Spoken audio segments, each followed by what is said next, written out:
Hello friends, I'm Pratibha, self-trained narcissistic abuse recovery life coach. Narcissistic abuse பற்றின கன்ஃபியூஷன்ஸையும் டவுட்ஸையும் clarify பண்ணிக்கிறதுக்காகவும் ஹீலிங்காகவும் என்கிட்ட paid session attend பண்ணணும்னு நினைக்கிறவங்க ஸ்க்ரீனில் தெரிகிற இந்த வாட்ஸ்அப் நம்பருக்கு மெசேஜ் பண்ணுங்கள். உங்கள் வாழ்க்கையை மாற்ற போகிற 30 நாள் சேலஞ்சோட 17வது நாள். நிறைய சர்வைவர்ஸ்க்கு அவங்க வீட்டில் அவங்களுக்குன்னு ஒரு பர்சனல் ஸ்பேஸ் இருக்காது. மிஞ்சி போனால் பீரோவில் துணி வைக்கிறதுக்கு ஒரு ஷெல்ஃபும் படுத்து தூங்குறதுக்கு ஒரு இடமும் இருக்கும். அதுவே பெரிய விஷயமா இருக்கும். மற்றபடி வேறு எந்த இடத்தையும் உங்களுக்கான ஒரு பர்சனல் ஸ்பேஸாக யூஸ் பண்ணவே முடியாது.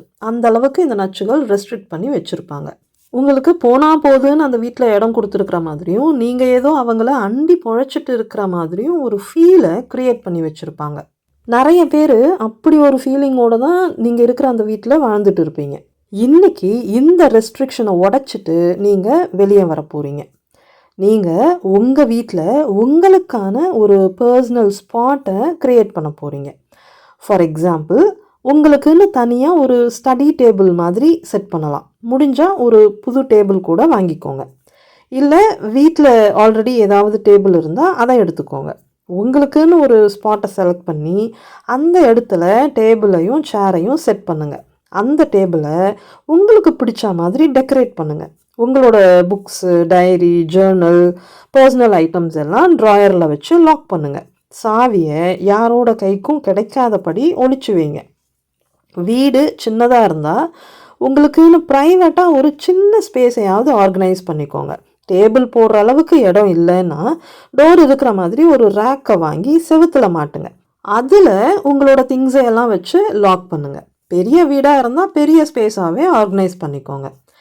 ஸ்பேஸ் சின்னதாக பெருசாங்கிறது முக்கியம் இல்லை. வீட்டில் உங்களுக்குன்னு தனியாக ஒரு பர்சனல் ஸ்பேஸ் கண்டிப்பாக இருக்கணும். அதுதான் முக்கியம். இதுக்காக நீங்கள் யார்கிட்டையும் பெர்மிஷன் கேட்கணுன்னு அவசியம் இல்லை. அது உங்களோட பேசிக் ரைட். இந்த வீடு உங்களுக்கும் சொந்தம் அப்படிங்கிறத ஃபஸ்ட்டு நீங்கள் அக்செப்ட் பண்ணணும்.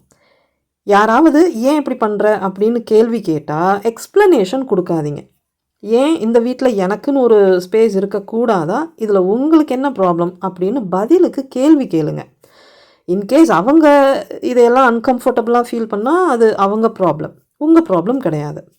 உங்கள் வீட்டில் உங்களுக்குன்னு ஒரு ப்ரைவேட் ஸ்பேஸை நீங்கள் க்ரியேட் பண்ணும்போது உங்களுக்குள்ள ஒரு இமோஷனல் ஃப்ரீடம் டெவலப் ஆகும்.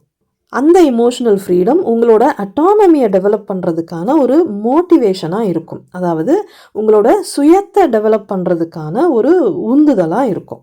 பத்திரமா இருங்க, பாதுகாப்பாக இருங்க, சந்தோஷமாக இருங்க. Bye friends.